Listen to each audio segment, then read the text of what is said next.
Good morning. This is Dave Dyer with Biz Radio.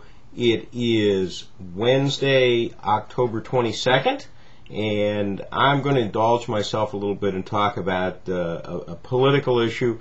I normally don't get a chance to talk about these on the radio, in part because there's so many people that do a better job than I do, and you can find that stuff all over the radio, and you don't make any money off it anyway, and I'm interested in things that make money in general. But now that McCain has finally accused Obama of being a socialist and advocating socialist policies, let me just say a few words about socialism.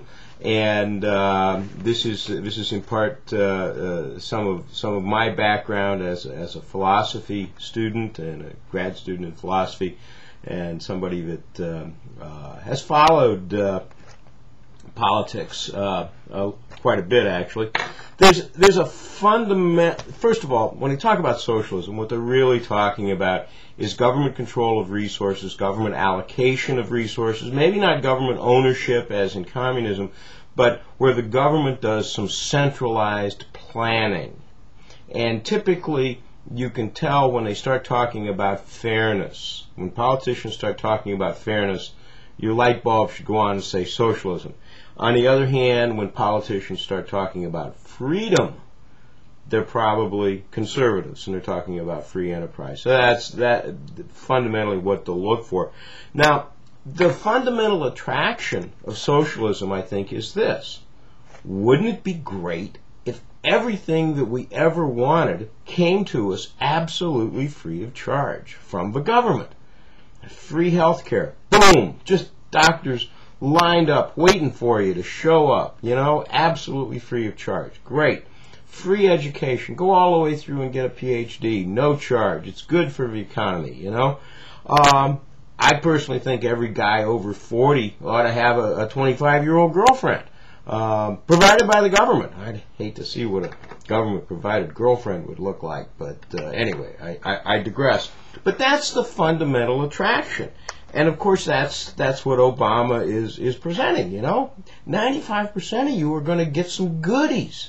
And 5% of you, well, the goodies are going to come from us taking the money away from the rich people and giving it to you. That's centralized planning by the government. It is socialism. Of course it is. It's obvious. Now, the other interesting thing to me about socialism is that it always works, at least at first. It works every time. There are goodies to be divided up. The government takes them, divides them up, and lots of people are happy. In Obama's case, I'm sure it'll work. He's going to take money away from 5% of the people and funnel it off to 95%. 95% of the people get some goodies, and 5% of the people get screwed. But hey, there's only 5% of them. They're not going to vote him out of office, and they're not real violent. They're not going to have a revolution, so he'll probably get away with it, and it'll work at first.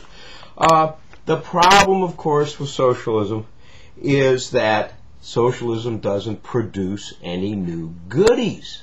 Once the goodies are divided up and gone, there are no more goodies to be divided up, and the economy descends into permanent, long-term poverty.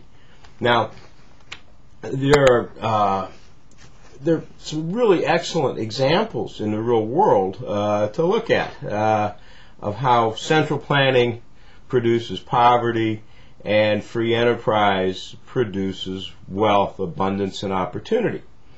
Let me just give you a few. East Germany, West Germany. Same people, same country, just divided in half. One side took the free enterprise approach, the other side took a centralized planning approach. And that's why East Germany had to put up a wall to keep the people in. They wanted out. North Korea, South Korea. Same language, same people, same time frame. The North Koreans are up there eating grass out of the fields because they can't grow anything. And South Korea is an abundant economy, Western-style prosperity. Hong Kong and China, until recently, until China changed their ways, which is even more impressive. Hong Kong was rich, prosperous. And China, if you remember back during the Industrial Revolution, where they forced the educated class to go out and pick rice, It was poverty. But here's and this is the fundamental point of it I'd like to make, and it's interesting because this is something that I learned at a specific time, and I was wrong about this for years. I didn't understand. And I remember very clearly understanding this. The fundamental mistake behind socialism is that they think there is just a fixed amount of wealth in the world or in the society. And the only issue is how do you divide it up fairly? And that's just wrong. There's not a fixed amount of wealth. Wealth is actually created through economic activity. I remember learning that in college, and I said, I had thought about wealth in terms of like the gold, that one society would go over and steal the gold from the other society, and then they'd have more wealth. And there was a time when I was, I think, a freshman in college when I would have said there's a fixed amount of wealth in the world, and that's the way it works, and the economy divides it up.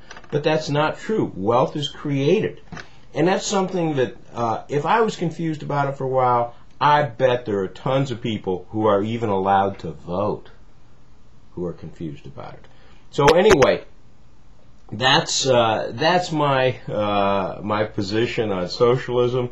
If people are attracted to socialism, if you don't like markets that are occasionally violent, if you don't like the boom and bust cycle, if you don't like the fact that you might have to pay for things that you'd rather see for free, I encourage you to go to that island paradise where everything is free, where no one is unemployed, all of the goods and services are provided at no charge to you by the government.